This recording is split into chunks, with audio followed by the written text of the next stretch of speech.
Bonjour et bienvenue dans cette vidéo où je vais te parler du conflit intérieur. Tu as certainement déjà vécu des situations semblables à celles que je vais te décrire là tout de suite. Tu es chez ta belle-mère pour un repas de famille et là, il reste une dernière part de gâteau et ta belle-mère te propose de prendre cette part. Et à l'intérieur, il y a une partie de toi qui te dit ouais, j'en ai vraiment très envie cette part. Ce gâteau est vraiment super bon, il est succulent. Et en même temps, d'un autre côté, tu as une part qui dit ouais, mais ça fait 3 semaines que tu es au régime, tu as commencé à perdre du poids et tu as vraiment envie de tenir le rythme de cette descente de poids justement.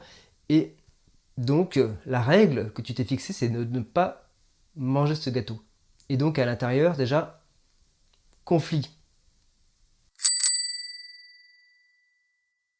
T'es en réunion, tes collègues t'agacent, et là, tu sens en toi vraiment la colère qui monte, et t'as qu'une envie, c'est de l'exprimer, de la sortir. Et en même temps, t'oses pas vraiment. D'un côté, tu te dis, c'est pas forcément une bonne chose, vaut mieux la ravaler. Et là, de nouveau, conflit intérieur. Une de tes amies te demande de l'argent, elle est en difficulté, et en même temps, alors, tu te dis, mais pourquoi elle te demande de l'argent à toi alors que toi, t'as pas l'élan vraiment, t'as pas l'envie de lui donner cet argent, ni même de lui prêter parce que t'es même pas rassuré qu'elle te rembourse. Donc t'as pas ce désir-là, et en même temps, elle est, tu sais elle vit une situation financière difficile, et d'un autre côté, tu te dis, ça serait quand même bien de pouvoir lui donner ou lui prêter cet argent. Conflit intérieur.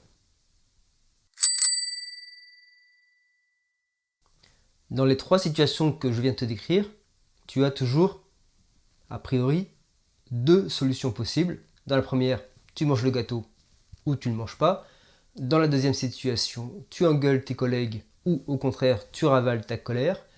Et dans la troisième situation, tu donnes de l'argent ou tu prêtes de l'argent à ton ami ou alors tu le gardes pour toi, tu ne donnes pas cet argent. Dans ces trois situations, quelle que soit la décision que tu prends, tu ne te sens pas bien. Dans la première situation, si tu manges le gâteau, eh bien tu ne tiens pas tes règles de régime. Et en même temps, si tu ne manges pas ce gâteau, bah, tu restes vraiment frustré. Dans la deuxième situation, si tu engueules tes collègues, bah, ça te fait du bien sur le moment, mais ça va créer des tensions relationnelles avec eux. Et si tu dis rien, si tu ravales ta colère, eh bien ça va rester tourné en toi et tu sais que si c'est vendredi, tu vas arriver lundi, tu auras encore ça en tête et tu auras mâchouillé ta colère pendant tout le week-end. Et ça, ce sera vraiment pas agréable pour toi non plus.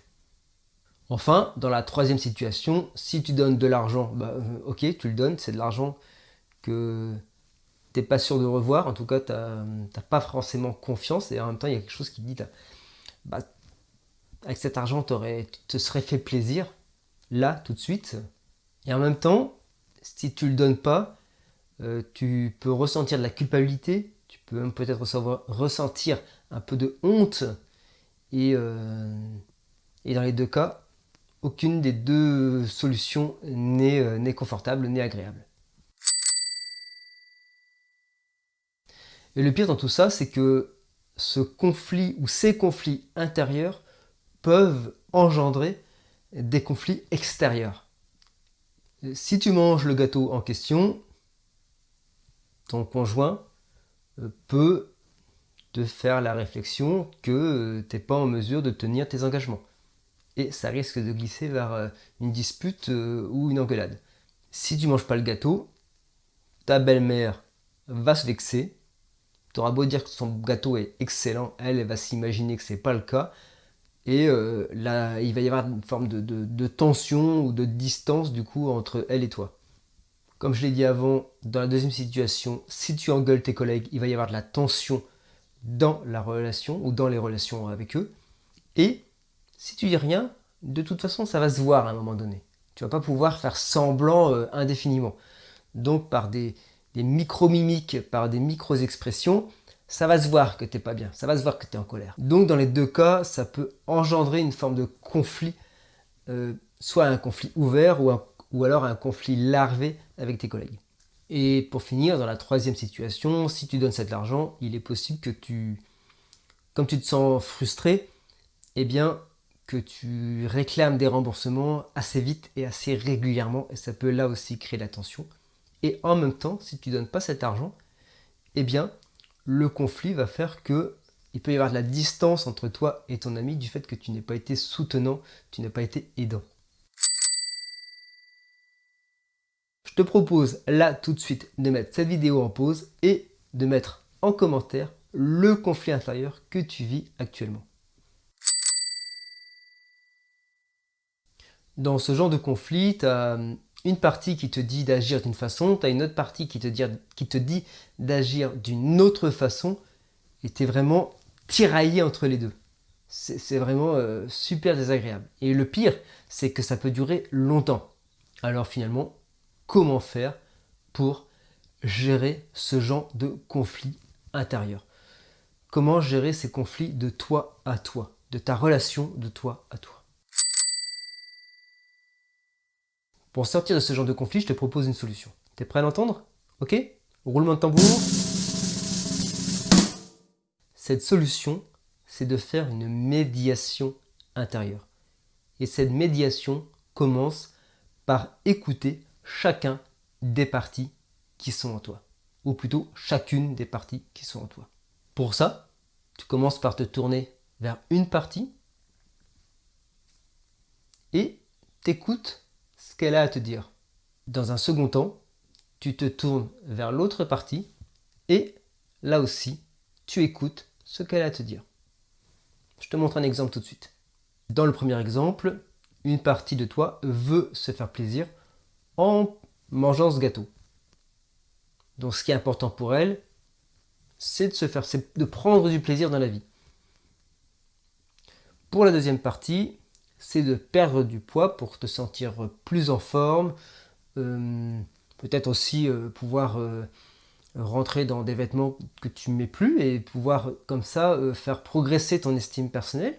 Et c'est aussi un challenge de toi à toi. Alors comment les deux peuvent s'entendre? Comment en même temps répondre à ce challenge pour développer ton estime personnelle et te sentir mieux dans ton corps, et de l'autre, te faire plaisir de façon justement gustative en te faisant plaisir de temps en temps. Eh bien la solution est justement dans le temps en temps. C'est par exemple d'avoir en début de semaine 2 jokers. Ok, tu fais très attention à ce que tu manges, mais en même temps, tu disposes de 2 jokers ou de 3 jokers. C'est à négocier là aussi de toi à toi.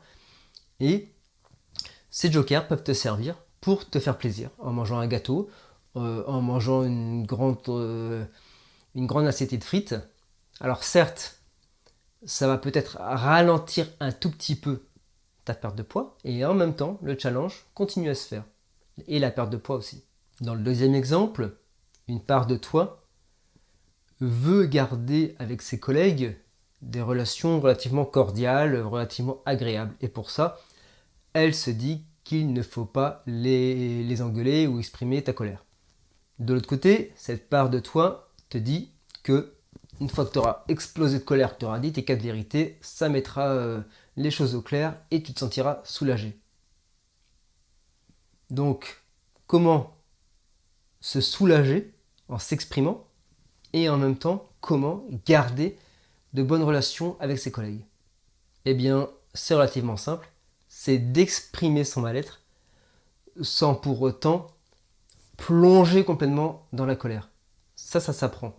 C'est pouvoir dire ce qu'on a sur le cœur sans exploser de colère. En exprimant ce que tu as sur le cœur, tout en utilisant les bons mots, sans pour autant exploser de colère, tu peux faire passer ton message et ainsi tu peux te sentir soulagé et en même temps garder avec tes collègues des relations détendues. Concernant le troisième exemple, lorsque quelqu'un, une amie à toi, te demande de l'argent et que toi, tu n'as pas l'élan de donner cet argent, Qu'est-ce qui est important pour chacune des parts? Pour l'une des parts, c'est de conserver cet argent pour pouvoir l'utiliser à autre chose et te faire plaisir. Et pour l'autre part, ce qui est important pour elle, c'est de pouvoir être aidante auprès de cette amie. Alors comment concilier les deux? Comment en même temps garder cet argent et être aidant? C'est de proposer une solution autre que de prêter de l'argent. Par exemple, tu peux proposer à cette amie d'aller la chercher lorsque tu fais des courses, parce que de toute façon, son domicile est sur ta route. Donc ça ne te coûte strictement rien au niveau argent de lui proposer de l'accompagner jusqu'à la grande surface la plus proche. Vous faites vos courses ensemble, tu la ramènes chez elle, elle débarrasse ses courses de ton coffre de voiture et ça t'a rien coûté en argent. Ça t'a effectivement par contre pris un peu de temps, mais pour ça, tu es complètement au clair. Tu es OK pour donner du temps, mais pas OK pour donner de l'argent. Et ainsi, tu rends service à cette personne autrement qu'en lui prêtant de l'argent ou en lui donnant de l'argent. Tu vois ce que je veux dire? Donc tu l'auras compris, pour gérer ce genre de conflit intérieur, il est vraiment important que tu ailles écouter chacune des parts à l'intérieur de toi. Chacune de ces parts a un désir profond, a un besoin à assouvir. Et lorsque ce désir ou ce besoin est identifié, eh bien, c'est vraiment de faire appel à ta créativité pour pouvoir répondre aux désirs et aux besoins de chacune des parts. Pour recevoir d'autres conseils que je ne diffuse pas sur cette chaîne YouTube, je te propose de t'inscrire à ma newsletter. Tu trouveras le lien juste en dessous de cette vidéo. C'est le premier lien en description. Et si ce conseil d'aller écouter chacune des parts et de faire appel à ta créativité t'a apparu vraiment intéressant comme concept, je te propose de me le faire savoir en likant cette vidéo puis en t'abonnant à cette chaîne. Merci pour ton attention et à très bientôt.